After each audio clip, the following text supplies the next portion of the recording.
j'ai bien compris le mot liminaire et j'ai bien compris le message. Mais moi, quand je lis le document du mot liminaire, il est dit 5e anniversaire du collectif des partis d'opposition congolaise, conférence de presse. Le collectif a parlé des autres, mais pas de lui-même. Nous voulons savoir, en 5 ans, qu'a fait le collectif dans le cadre de son combat politique? Qu'est-ce qu'il a obtenu? Qu'est-ce qu'il n'a pas obtenu? Comment doit-il réorienter son action pour que les échecs connus servent de leçon et emmènent à la victoire? J'en ai terminé, je vous remercie. Merci votre nom et le nom de votre père. Je suis M. Outeni de la télévision nationale congolaise. Mais quel commentaire faites-vous de l'attitude de l'homme politique congolais quand il ose faire, même si le pays va dans les délits, il ne le dénonce pas. Il attend la sortie du gouvernement pour le faire. Deuxième question. Tout ce que nous avons suivi, Monsieur le Président, le nœud du problème, c'est le partage du gâteau. Parce que vous invitez à une transition politique. Ça veut dire une transition qui va aboutir par un parlement de transition, un gouvernement d'union nationale. Alors, question. Le peuple profond, le peuple, les citoyens lambda, de la Lekwala jusqu'au Kwilu, aura quoi lorsque vous aurez à partager votre gâteau? Est-ce qu'il ne serait pas souhaitable que vous alliez avec votre ministre auprès du président de la République pour dire nous avons la clé pour sortir le pays de cette impasse? Nous intégrons le gouvernement. Qu'attendez-vous de faire, monsieur le président? Merci. Alors, nous allons essayer d'apporter une réponse, mais je voudrais dire 2 éléments pour compléter ce qui a été lu. Vous avez vu que ce que nous avons lu là, nous avons parlé de notre anniversaire. Il y a des camarades qui pensent que nous n'avons pas tout dit sur ce que nous avons fait dans notre pays. Mais vous avez constaté également que nous avons essayé de vous dire ce constat qui est ressorti au moment où nous fêtons nos 5 ans dans la tête du chef de l'État. De fait, au départ, il a toujours dit notre pays n'a rien. Il n'y a pas de crise et tout va bien. Il n'y a pas de crise sécuritaire dans le pays, il n'y a pas de guerre, c'est seulement une mise en ordre de la force publique. Il vient de reconnaître qu'il y a une guerre dans le pool, puisqu'il demande à Doumi de sortir et d'aller se mettre à la justice. Ça veut dire qu'il y a véritablement un conflit dans le pool. La crise est donc réelle, la crise sécuritaire. Il vient de reconnaître la crise économique. Depuis 5 ans, nous ne cessons de dire que nous n'avons, qu'est-ce que nous avons fait pendant 5 ans? Mais pendant 5 ans, nous avons travaillé à faire percer l'abcès, à montrer aux Congolais que notre pays va très mal.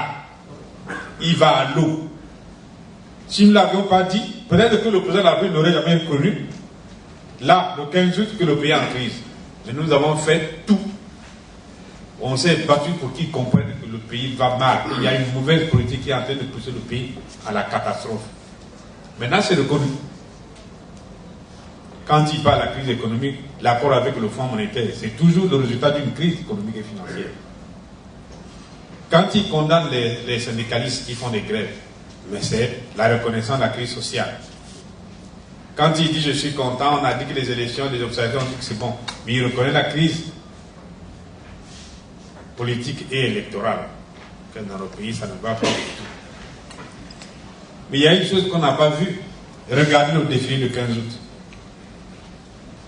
Le pays, dans le défilé de 15 août, a mené un pays qui a été ramené à une famille, un clan. Si vous avez constaté, non seulement le défilé militaire était partiel, très partiel par rapport à d'habitude, mais en même temps le défilé civil était un défilé familial. Vous avez dû relever ça, défilé familial. Et c'est dans ces conditions-là que nous avons montré au peuple congolais que ce qui se préparait, le fameux dialogue de civilité, n'était pas un dialogue, c'était un centre de validation des visées de pouvoir pour changer la constitution. Le dialogue de civilité, c'est ça. On a tenu pour dire que tous les Congolais ont accepté qu'on change de constitution. C'était une manipulation. Civilité. Les gens du PCT avec leurs affiliés sont retrouvés à faire civilité. Nous avons dit qu'il y avait 600 participants, parmi lesquels 400 cas de la garde présidentielle. Donc majoritaire. Pourquoi, comment ne pas rendre hommage dans ces conditions? Voilà le travail des collectifs.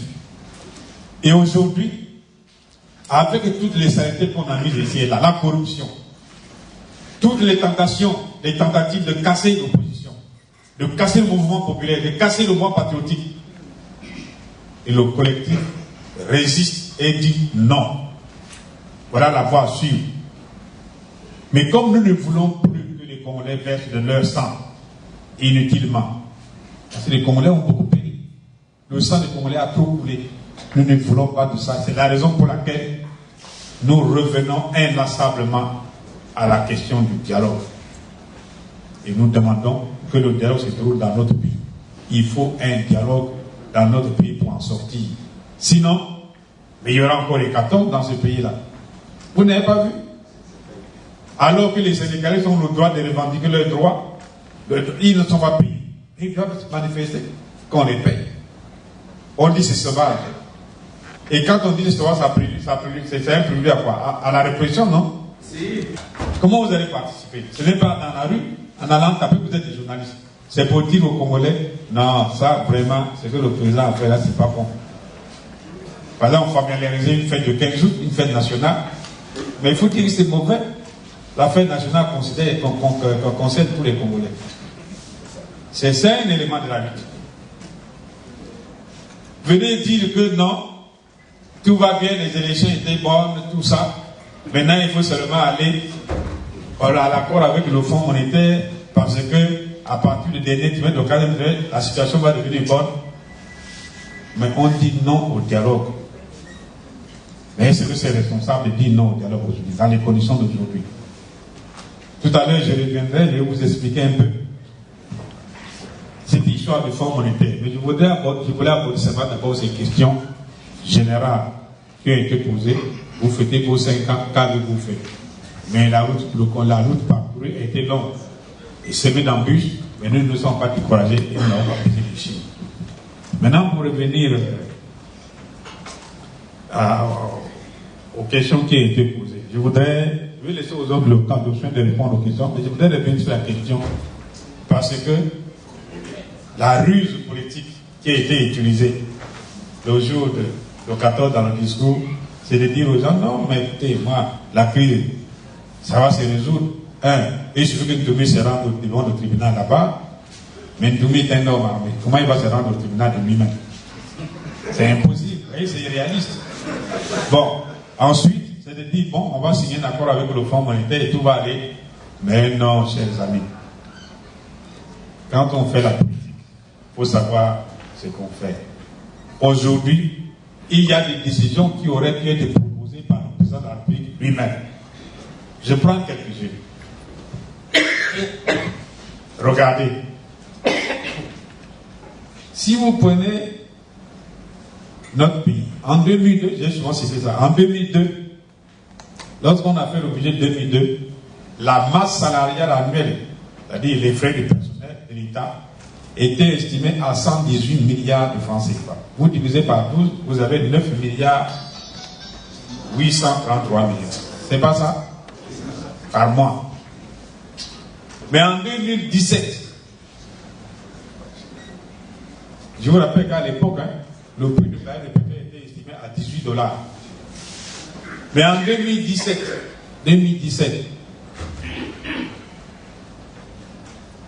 la masse des charges du personnel de l'État est estimée à 451 milliards de francs CFA pour les 12 mois hors personnel de la présidence.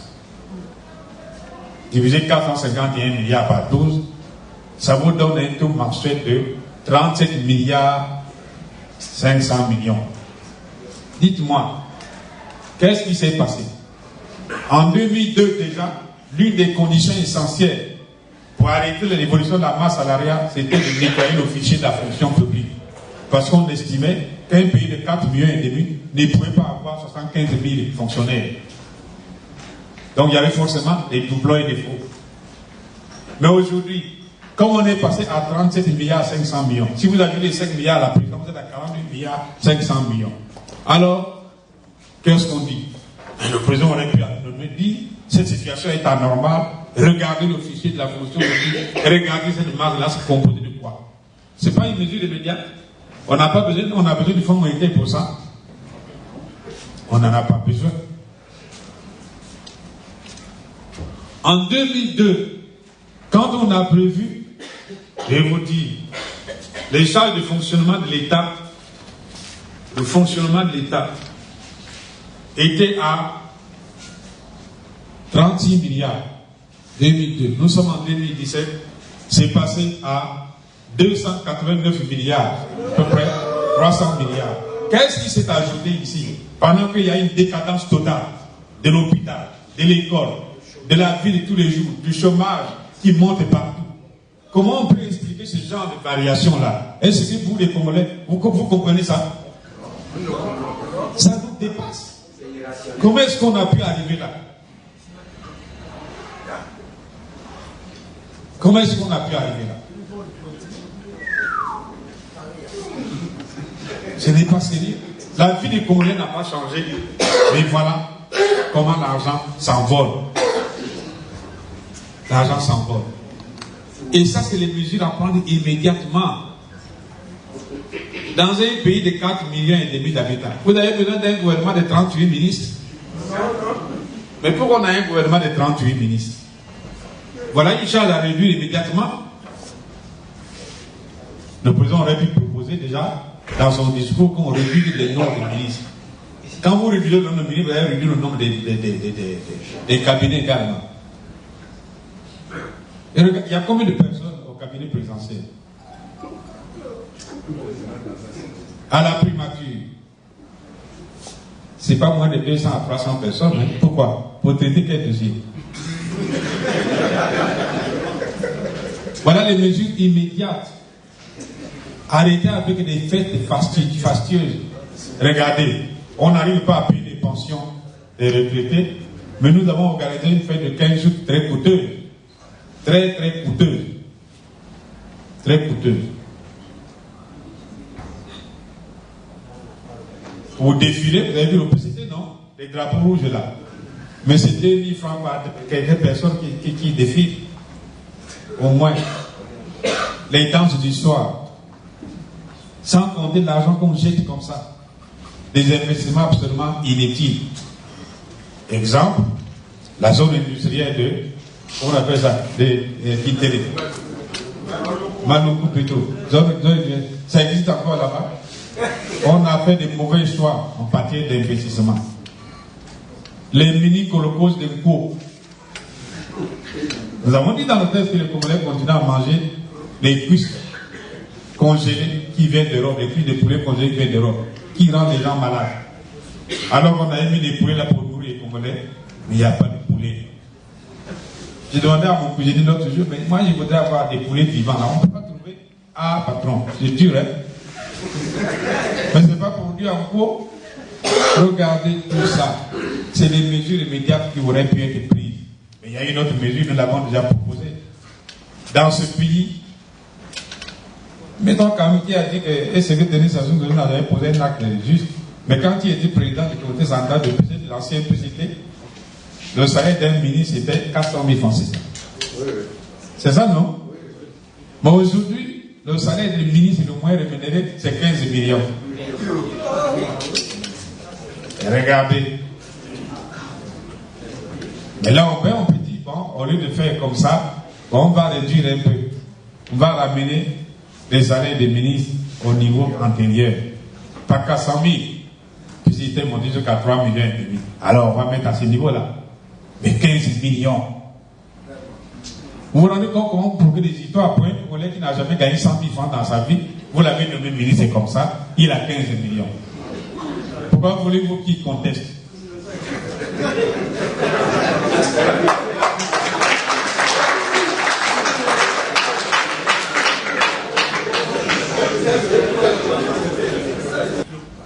Et oui, c'est le contentieux de Genève.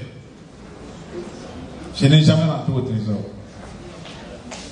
Pourquoi voulez-vous faire de gaz pétrolier avec des traders, Glencore, Trafigura? C'est des gens qui sont chargés seulement de vendre le pétrole, mais le Congo ne peut pas faire de gaz pétrolier avec eux. Voilà l'endettement. La SNPC n'a pas été créée pour s'endetter. La SNPC a été créée lorsqu'on fait le partage de production. On dit, bon, vous avez tant de barils, la SNPC vend. Et quand il vend, l'argent rentre au trésor, on rémunère la SNPC pour qu'il paye ses travailleurs. C'est une simple rémunération. Mais aujourd'hui, l'argent appartient maintenant à la SNPC. Demandez au trésorier, s'il est franc, il va vous dire non, il ne sait pas où est l'argent du pétrole. Depuis qu'on a créé la SNPC, il ne sait pas. C'est lorsque la fin du mois arrive là, maintenant nous sommes le 17, dans 3 jours, on commence à dire à la SNPC, bon, mais les salaires là, c'est temps. Essayez de virer ça au ministère des Finances, au Trésor pour qu'on paye les salaires. Et ça devient de plus en plus rude parce qu'il faut trouver 37 milliards. Disons. Je voudrais juste ajouter quelques commentaires.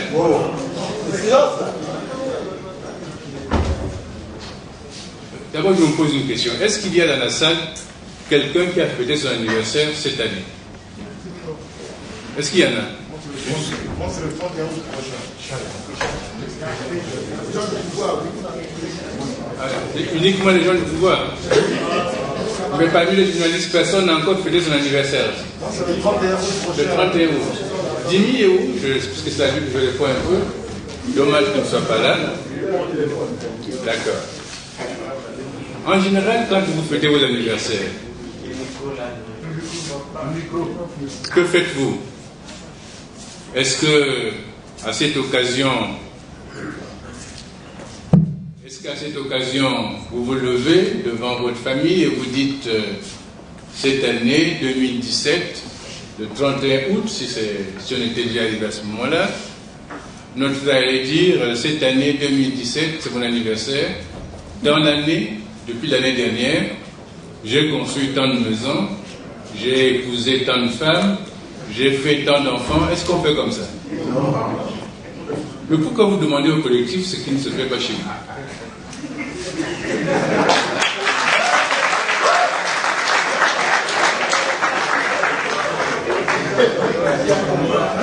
Le bilan peut se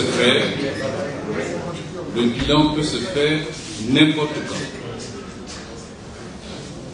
Il peut se faire dans une journée, il peut se faire dans une année, il peut se faire dans un quinquennat. On appelle ça une sorte de retour d'expérience. On regarde le parcours qu'on a fait et on se dit qu'est-ce que je peux faire pour améliorer ou pour ne pas améliorer d'ailleurs. Beaucoup de gens dans beaucoup de grands pays, c'est dans l'année du 31 décembre au 1er janvier qu'ils se donnent des souhaits pour l'année qui vient, pas forcément de leur anniversaire. Donc on n'a pas besoin de faire un bilan, même si Mathias a commencé à vous expliquer ce qu'a été le bilan du collectif. Pour le faire, il faut savoir qu'est-ce que c'est les partis politiques et que sont les missions des partis politiques. Un parti politique sert à former l'opinion, à former les cadres, à sélectionner les cadres dirigeants de demain, à participer au suffrage pour justement gouverner, à éveiller des consciences. C'est ça le rôle des partis politiques. Alors si on prend ces missions-là, et si on regarde ce qu'a fait le collectif, vous avez bien vu que ce que Mathias a dit correspond exactement à cela. Et d'ailleurs, pour nos frères de la presse, le rôle des veilleurs de conscience qui devait être le leur aussi, et surtout d'ailleurs, parce que la transparence, c'est leur métier. S'ils le faisaient ce rôle, ils n'auraient pas besoin de nous demander à nous ici. Mais au-delà des actions que Mathias a indiquées, que je ne vais pas le citer, il y a le fait que c'est grâce au collectif que la nature du pouvoir congolais est aujourd'hui connue. Je sais qu'il y a dans la salle des gens qu'il y a 3 ans, il y a 4 ans, il y a 5 ans, vous ne pouvez pas penser que ce pouvoir-là était ce qu'il est là aujourd'hui. C'est nous qui l'avons mis en évidence en dénonçant ces pratiques. Et c'est à cause de cela que c'est traduit par ce que Mathias appelait tout à l'heure les abstentions, aussi bien au niveau référendaire qu'au niveau des autres élections.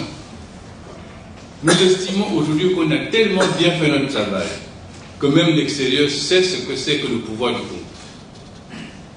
C'est un régime extractif. Je vais vous expliquer. Un régime extractif, c'est un régime qui prélève, c'est un régime de prédateurs.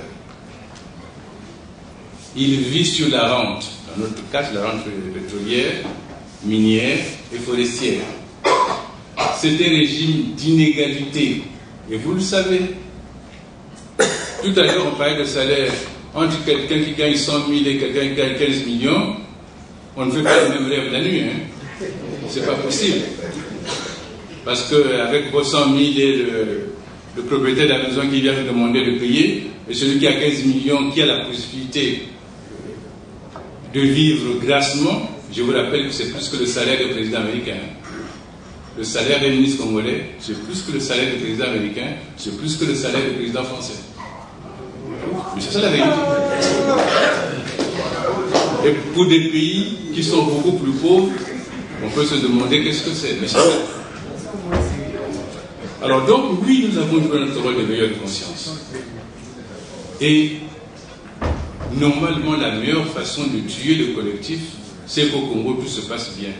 Je ne crois pas qu'au paradis, il y a un collectif de partis d'opposition. Parce que tout se passe bien.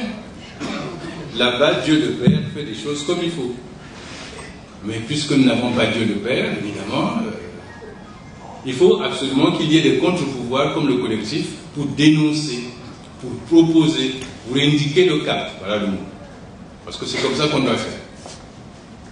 Alors il y a un de nos frères qui a dit, mais vous n'avez jamais rien trouvé de bon fait par le président Sassou.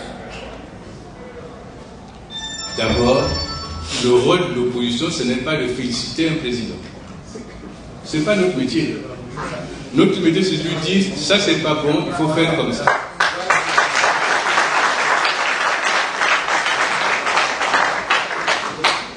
Notre métier, quand il a fait quelque chose de grandiose et de magnifique, c'est de dire, ah oui, ça c'est une bonne chose. Mais quand on a plombé le pays dans les années 90, on est passé par le Fonds monétaire à cause de ça. On a eu des problèmes. Vous vous souvenez de Bongé Bima dans ce pays, non? Vous n'étiez pas né à ce moment-là? Vous avez vu ce qui s'est passé à l'époque de la conférence nationale. On a plus d'argent après. On a des moyens beaucoup plus importants grâce au pétrole. Prix élevé, contrat de partage de production élevée, on plombe encore le pays maintenant. Et vous voulez que nous puissions féliciter? Quels Congolais sommes-nous si nous devons féliciter quelqu'un qui fait mal? Je ne comprends pas. Ça n'a rien à voir avec aimer ou ne pas aimer. Le président est au service de l'État du pays. Il est payé par vous, parce que c'est vous qui le payez, pour faire du travail, du bon travail pour vous. Et quand il ne le fait pas bien, votre devoir, c'est de dire, monsieur, vous n'avez pas bien fait. Et quand il y a une bonne élection, c'est de renvoyer. C'est pour ça qu'il y a alternance. Si on devait vous suivre, on devait laisser un président éternellement, il ferait ce qu'il veut. On ne fait pas comme ça. C'est justement l'avantage d'être en démocratie que de dénoncer ça. Et c'est pour ça que nous disons, il n'y a pas de pouvoir personnel, il n'y a pas de pouvoir familial, il faut que l'alternance se joue, parce que nous avons besoin que le pays avance. Alors, une fois j'ai dit ça, une fois j'ai abordé la question du bilan du collectif, je voulais quand même faire quelques commentaires sur ce que j'ai entendu. Notamment à l'occasion du discours, sur la rationalité, sur le travail. Nous en avons parlé dans notre déclaration.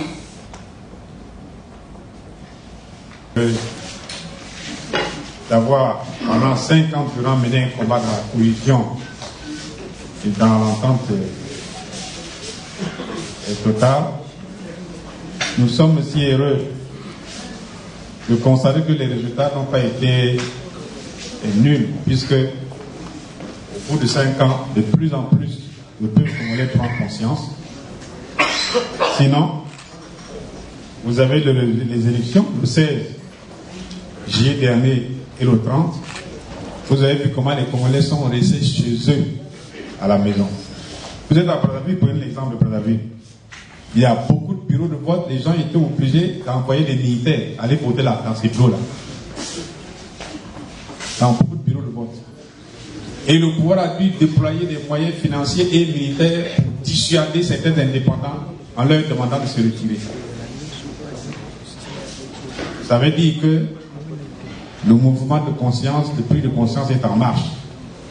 Et qu'on les commence à comprendre que là, ils n'ont rien à tirer. Mais celui qui n'a pas encore compris, c'est le pouvoir lui-même. Il faut qu'il comprenne que les temps ont changé. Comme disait quelqu'un, il faut savoir lire les signes des temps pour projeter l'avenir. Savoir lire les signes des temps, c'est très important. Souvent, beaucoup ne l'ont pas fait. L'histoire montre comment ceux qui n'ont pas su lire les lignes des temps se sont toujours trompés. Moi, j'ai encore en tête ce grand dictateur qui frappa à une maladie terrible, s'est fait injecter des produits les plus toxiques, retrouver la foi pour dire il y a des rébellions dans mon pays, je vais aller mater, alors que les temps avaient complètement changé. Et il a dû quitter son pays en catastrophe, en fuyant dans un avion, et il est parti pour toujours. Mais alors il faut savoir lire les signes des temps. Savoir lire les signes des temps, c'est de chercher à mieux décider. Il faut savoir abandonner quand il est temps. Il faut faire extrêmement attention. Notre pays va très mal. Ce n'est pas parce que le Fonds monétaire vient que ça résoudra les problèmes. Le Fonds monétaire vient vous montrer. Peut-être que les gens croient qu'il y a une potion magique qu'on amène. Non. Le Fonds monétaire vient vous montrer en disant ah, ça c'est mauvais. Ici, voilà ce qu'il faut faire. Mais si vous trichez avec le Fonds monétaire, vous ne faites aucun pas. Ça fait 3 missions que le Fonds monétaire a déjà faites dans notre pays. Mais le gouvernement actuel a toujours trompé, donnant des faux chiffres. À la fin de ce mois, ça va être la 4e mission. Vous vous rendez compte, c'est beaucoup. Alors, vont-ils encore tromper le Fonds monétaire? Avec ce qu'ils ont voulu dévoiler, on est arrivé à 117%. Mais tout le monde le sait, et le gouvernement en premier, qu'il y a encore des choses qui se cachent dans les tiroirs. Si on les sort, la dette du Congo pourra s'envoler à plus de 140%. Et oui, si on les sort, ça pourra s'envoler à 140%. Mais alors, le Fonds monétaire avait posé la fois dernière la question de savoir, vous avez dégagé des excédents budgétaires de 12 000 milliards, dites-nous ce que vous en avez fait. Le ministre des Finances de l'époque, qui est toujours dans le gouvernement, ministre d'État, a répondu, on a investi. Mais il oubliait que le Fonds monétaire, comme dit un camarade là, c'est des intellectuels. Ils ont dit, ah bon, mais c'est très bien. Quand vous dépensez, on trouve les traces. Mais dans votre tableau qui retrace là, tableau d'opération financière d'État, on n'a vu ni l'entrée ni la sortie. Qu'est-ce que vous en dites? Vous voyez? C'est idiot. Quand vous avez en face de vous les gens qui sont intelligents, ne leur racontez pas n'importe quoi. Ils s'intuent. Et jusqu'aujourd'hui, le Fonds monétaire cherche. Les fameux 12 000 milliards là sont partis où? Et nous avons fait nos comptes, on est à 14 000 milliards. Mais alors, ils sont partis où? La question que nous posons. Si vous les sortez, mais je vous assure qu'aujourd'hui, on ne connaîtrait pas la crise. Puisqu'on a de l'argent pour travailler. Donc, le Fonds monétaire va demander en premier, donnez-nous ça. Dites-nous c'est parti où? Deuxièmement, mais l'envolée de la dette congolaise a pour origine essentiellement l'endettement vis-à-vis de la Chine. Qu'avez-vous fait de l'argent que les Chinois vous ont donné? C'est parti où? On va vous dire, on a construit le stade, voilà, 134, la salle de conférence, 134 milliards. Vous croyez qu'on peut construire une salle de conférence à 134 milliards? Mais le fonds va creuser? Non, c'est pas ça. Les grands travaux, dites-nous, la différence est partie où? Donc, la mission que le fonds monétaire fait, c'est déjà annoncé, hein, c'est pour la restauration de la bonne gouvernance budgétaire et de la transparence.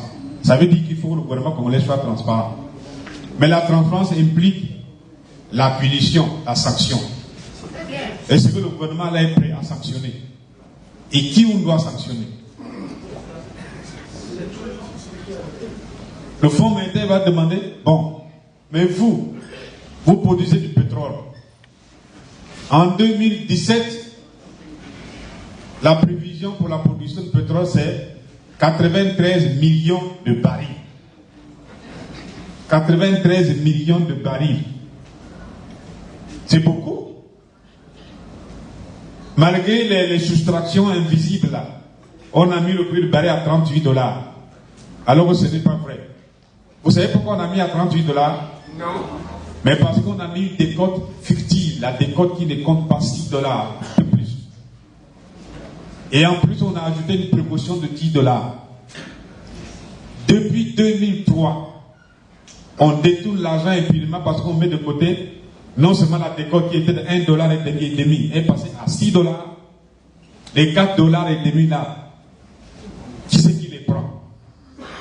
Et ensuite, pour la variabilité donc des variables sur des du marché, on a mis une précaution de $10. Précaution de $10. Donc on diminue le prix du baril volontairement. Mais en bon gestionnaire, qu'est-ce qu'on fait? En fin d'année, on refait le point. Si le prix de $38 auquel on a souscrit $10 est maintenant passé à $52, ça veut dire que les $10 étaient volés. Il faut le réintégrer. Mais si ça réintègre les $10, qu'est-ce que ça passe? Ce n'est pas des ressources supplémentaires. Alors je vous demande de faire un petit calcul. Faites un petit calcul de 2003 à maintenant, la précaution de $10 par baril. Ça représente quelle somme? Et qui a pris ça? Qui c'est qui a pris cet argent de la précaution? Puisqu'en fin d'exercice, on n'a jamais refait le point, ça n'a jamais été réintégré aux ressources de l'État. Mais regardez les budgets qui ont été faits depuis 2003. À quel niveau on a réintégré ces ressources-là? Aucune. Mais c'est très grave, chers amis. C'est très grave pour un pays. Nous voulons que cette histoire prenne fin. Et nous allons nous battre. Voilà le nouveau défi pour le collectif et les partis d'opposition congolais. Et le nouveau défi pour les Congolais, c'est de dire non. Il faut qu'on arrête là, désormais. Il faut dire I c'est I, O c'est O, et non I égale O, et O égale A. Ça c'est fini. On ne peut plus de ça. Mais pour qu'on arrive à cette situation-là, il faut que nous regardions dans les yeux. Ce n'est pas avec un kalachnikov, on appelle ça kalachnikov, hein, les fusils là, c'est pas avec ça. Non, on se regarde les yeux dans les yeux. C'est-à-dire on va au dialogue, on dit non, là c'est mauvais, on ne fait pas comme ça. Et si c'est bon, faisons comme ça. Et dans un petit pays comme le nôtre, au lieu de faire un gouvernement de 40 membres, un gouvernement de 18 personnes, même de 15 personnes, ça suffit très largement. Et il ne faut pas donner aux gens des appétits de vol. Vous donnez un ministre de 15 millions, vous le poussez au vol. Et ça, c'est mauvais. Mais ça, nous ne disons que ce qui est dans le budget. Mais il y a des choses qui ne rentrent pas dans le budget qu'on ne voit jamais. D'accord? Et vous verrez, aucun homme politique, quel qu'il soit, ne viendra désormais se gargariser pour dire moi. Non, le moi n'a jamais gouverné un pays. Ce qui gouverne un pays, c'est nous. Nous, c'est-à-dire ensemble, voilà ce que nous pouvons faire, voilà ce que nous ne pouvons pas faire. Voilà, chers amis, ce que nous avons donné à dire au moment où nous fêtons nos 5 ans pour dire la lutte n'est pas terminée. Au contraire, elle ne fait que prendre de l'ampleur et prendre de la puissance maintenant, parce qu'il faut qu'elle aboutisse. Et pour qu'elle aboutisse, il faut que tout le monde, en cœur, nous disons non à la mauvaise gestion, non à l'injustice, non à la fatalité. Nous disons oui à la bonne chance, à la concertation aux échanges, à la compétence et non à la tricherie. Parce que si c'est un gouvernement qu'on avait changé parce que la politique change, oui. Mais là, la politique ne changera pas. Nous avons vu, on a suivi le discours du président, il n'a rien proposé de nouveau par rapport à la politique à conduire. Donc, qu'on change de Mwamba, qu'on change de tel ministre, tout ça. Bon, peut-être, s'il est réduit, ben, ça réduira les charges. Parce que le premier gouvernement était très pléthorique, bourré de gens sans expérience ni compétences. Bon, maintenant, si on peut penser à ça, bon, ce sera peut-être mieux. Mais la réalité demeure, c'est qu'il n'y a pas une bonne politique. Un gouvernement n'a de sens que lorsqu'il repose sur une politique. D'accord. Et la situation économique, en fait, ce gouvernement va intervenir dans un contexte économique très difficile. Vous n'attendez toujours rien de lui, de ce gouvernement-là? Mais quelle compétence il a? Lorsque la politique ne marche pas, vous ne pouvez rien faire, même en matière de développement économique. En matière économique, il faut d'abord une bonne ligne politique. Parce que regardez, on a fait qu'on appelle ça, la marche vers le développement. C'est un document de propagande, ça n'a pas de tout, n'a rien à voir avec un programme de développement et un programme économique. Comment on appelle ça? Il y a encore un programme qui avait précédé. Ça, ce sont des documents de propagande, chemin d'avenir. C'est chemin de propagande, ça n'a rien à voir avec une politique cohérente d'un pays. Donc, quand on forme un gouvernement, il doit se reposer sur une bonne politique et il va avoir cette politique. C'est cette politique qu'il va appliquer. Mais le nôtre, on va le former pour appliquer quelle politique? Rien du tout. Donc ça nous dit absolument rien. Nous, ça ne nous dérange pas qu'ils forment. Même 1000 gouvernements, on peut former, ça ne nous intéresse pas. Ce que nous voulons aujourd'hui, c'est qu'on dise il faut que les Congolais se retrouvent dans un dialogue, qu'on dégage les principales solutions qui peuvent nous aider à sortir de la crise. Non seulement le gouvernement qui sera formé, bon, ça nous intéressera, on mettra en place un gouvernement capable de sortir le Congo de cette situation-là. Monsieur le Président, une dernière question. Pays à revenu intermédiaire, pays moins avancé, PPTE hier, avec une dette importante et réduite. Aujourd'hui, on repart au FMI. C'est un pas en avant ou c'est le retour à la case départ? C'est un retour à la case départ. Vous avez bien trouvé le thème. C'est un retour à la case départ. Nous sommes allés au Fonds monétaire pour l'IPPTE parce que la dette est devenue insupportable. Mais elle devient de plus en plus insupportable. Donc on repart à la case départ. Donc, or la dette appauvrit. N'oubliez pas que la dette produit ce qu'on appelle un multiplicateur de la dette. C'est-à-dire plus vous vous endetterez toujours. Parce qu'il faut rembourser en s'endettant. Si la dette devient plus, vous ne pouvez pas vous rembourser avec vos ressources, vous êtes obligé de vous endetter pour rembourser. Mais quand vous vous endettez pour rembourser, ça produit un multiplicateur. Non seulement le multiplicateur des intérêts pour vous payer, mais il y a le multiplicateur financier lui-même qui se met en œuvre. Et le pays s'endette de plus en plus. Et ça, c'est très grave. C'est comme un cancer, vous l'avez eu sur un endroit du corps, mais il se propage par les métastases. C'est ça la dette. Donc c'est important d'arrêter ça. Et pour arrêter, il faut définir une bonne politique. Le programme avec le Fonds monétaire, c'est bon, mais il doit s'appuyer sur une bonne politique nationale. Si vous n'avez pas défini, ce n'est pas le cas aujourd'hui, il n'y a aucune politique. On dépend n'importe comment, on fait n'importe quoi, on investit n'importe quoi dans des choses qui ne rapportent pas du tout. Allez-y à Maluku, vous verrez la qualité des investissements. Mais c'est du gaspillage. C'est du gaspillage. La qualité n'y est pas. Et le retour sur le capital, sur l'investissement n'y est pas. Dernière question, Président. Est-ce que vous pensez que le surendettement du Congo aujourd'hui, c'est son regard tourné vers la Chine? Non, ce n'est pas le regard tourné vers la Chine. Si vous regardez la Chine dans les bonnes opérations, ce n'est pas mauvais.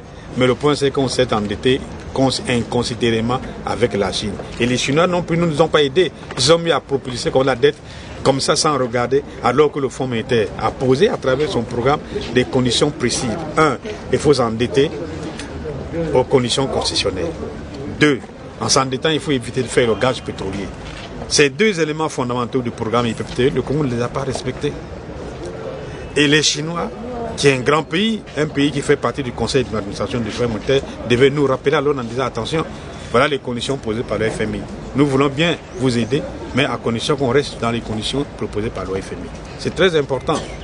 Merci, monsieur. Et même, regardez, lorsque nous sommes passés devant le conseil le club de Paris et le club de Londres, on a dit désormais, avec le club de Paris, voilà les conditions. Avec le club de Londres, voilà les conditions. Alors désormais, pour s'endetter, vis-à-vis même des gens qui ne font partie ni club de Londres ni club de Paris, il faut respecter les mêmes conditions. Mais c'est que le Congo n'a pas respecté.